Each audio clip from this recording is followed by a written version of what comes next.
उत्तर प्रदेश के हाथरस में हुए हादसे को लेकर जांच जारी है। अब पुलिस ने सत्संग मामले पर 3200 पन्नों की चार्जशीट कोर्ट में दायर की है। इस मामले में 11 आरोपियों के खिलाफ चार्जशीट दाखिल की गई है। जानकारी के मुताबिक पुलिस ने 3200 पन्नों का आरोप पत्र कोर्ट में पेश किया है, जिसके बाद कोर्ट ने आरोपियों को चार्जशीट की कॉपी देने के लिए 4 अक्टूबर की तारीख तय की है। बता दें कि मुख्य आयोजक देव प्रकाश मधुकर समेत 10 आरोपियों को अलीगढ़ जिला जेल से हाथरस जिला अदालत में पेश किया गया। एक आरोपी मंजू यादव फिलहाल इलाहाबाद हाई कोर्ट से जमानत मिलने के बाद बाहर है। जानकारी मिली कि मामले की अलग से न्यायिक जांच भी हो रही है। इससे पहले इस मामले में मुख्य आरोपी देव प्रकाश मधुकर, मेघ सिंह, मुकेश कुमार, मंजू देवी, मंजू यादव, राम लड़िते, उपेंद्र सिंह, संजू कुमार, राम प्रकाश शाक्या, दुर्वेश कुमार और दलवीर सिंह को गिरफ्तार किया गया था। इनमें से महिला मंजू देवी और मंजू यादव की अंतरिम जमानत को मंजूर कर लिया गया है, लेकिन अब इनकी रिहाई नहीं हो पाई है।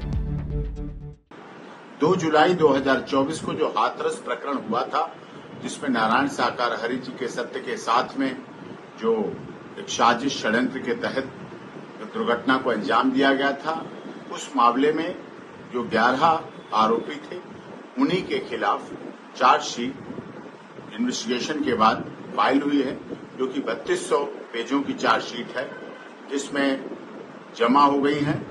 अब उसके बाद कॉपी सप्लाई, क्योंकि सभी को हार्ड कॉपी चाहिए है, पेन ड्राइव से भी दी जा रही है, हार्ड कॉपी भी चाहिए चार्जशीट के जो भी कंसर्न पेपर्स हैं, तो उनकी सप्लाई आगे 4 अक्टूबर को दी जाएगी।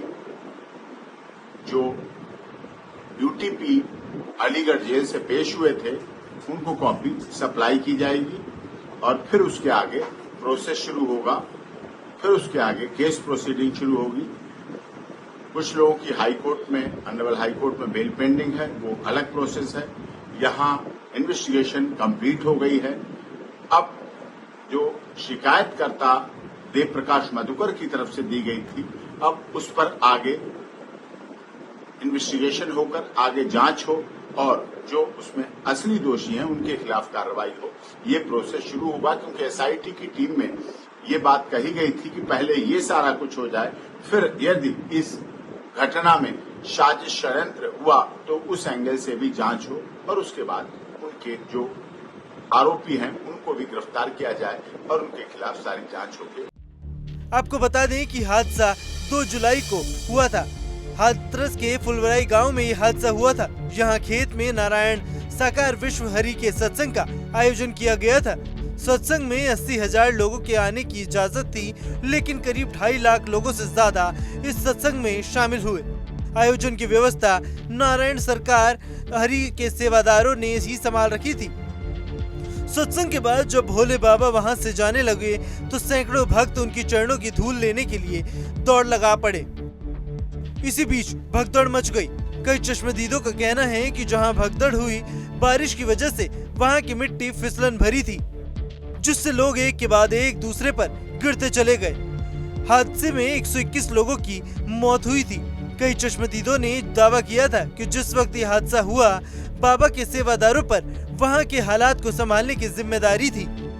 वो भी वहां से भाग खड़े हुए। पुलिस ने इस संबंध में एफआईआर दर्ज की थी, लेकिन उसमें नारायण साकार हरि यानी भोले बाबा का नाम नहीं था। आरोपियों की ओर से पैरवी कर रहे वरिष्ठ अधिवक्ता एपी सिंह ने जानकारी दी कि इस मामले में 2 महिला आरोपी मंजू देवी और मंजू यादव की हाई कोर्ट से अंतरिम जमानत हो चुकी है। इस मामले में पुलिस ने आरोप पत्र कोर्ट में दाखिल कर दिया है। पूरी घटना को साजिश बताते हुए कहा गया कि कार्यक्रम में कुछ लोगों ने साजिश के तहत जहरीला स्प्रे किया, जिसकी वजह से भगदड़ मची। अब देखना होगा कि मामले में आगे क्या कुछ निर्णय कोर्ट लेता है। Bureau report, news nation. News nation अब व्हाट्सएप पर खबरों के ताजा अपडेट के लिए न्यूज नेशन के इस QR कोड को स्कैन करें।